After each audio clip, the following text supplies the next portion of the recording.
আওয়ামী লীগ সরকারের পতনের পর থেকে একের পর এক মামলার আসামি হচ্ছেন দলটির নেতাকর্মীরা। ছাত্র জনতার আন্দোলন চলাকালে হত্যাকাণ্ড সহ অতীতের বিভিন্ন ঘটনায় নতুন করে মামলা রুজু হচ্ছে। এর ফলে দলটির শীর্ষ পর্যায়ের নেতা থেকে শুরু করে তৃণমূলের কর্মীরাও গা ডাকা দিয়েছেন। কেউ কেউ অবৈধভাবে দেশত্যাগের চেষ্টাও করছেন। শুধু আওয়ামী লীগের নেতাকর্মীরাই নয়, পালিয়ে বেড়াচ্ছেন দলটির সঙ্গে সম্পর্কিত বিনোদন জগতের তারকারাও। এই যেমন চিত্রনায়িকা মাহিয়া মাহি বঙ্গবন্ধু সাংস্কৃতিক জোটের কেন্দ্রীয় কমিটিতে যুগ্ম সাধারণ সম্পাদকের দায়িত্বে ছিলেন।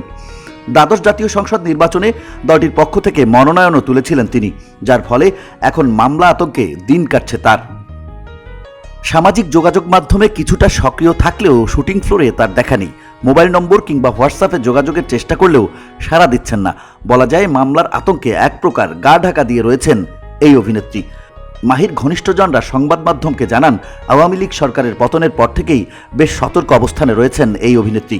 বিগত সময়ে দলটির হয়ে প্রচার প্রচারণায় সরব থাকায় বর্তমান পরিস্থিতি বিবেচনায় কিছুটা আতঙ্কেও রয়েছেন তিনি। প্রসঙ্গত, আওয়ামী লীগ সরকার পতনের পর দেশ ত্যাগ করতে গিয়ে হজরত শাহজালাল আন্তর্জাতিক বিমানবন্দরে নিরাপত্তা কর্মীদের জেরার মুখে পড়েন মাহি। সেখানে তাকে 1.5 ঘন্টা বসে থাকতে হয়েছে, গোয়েন্দা সংস্থার বিভিন্ন প্রশ্নের মুখে পড়তে হয়েছে।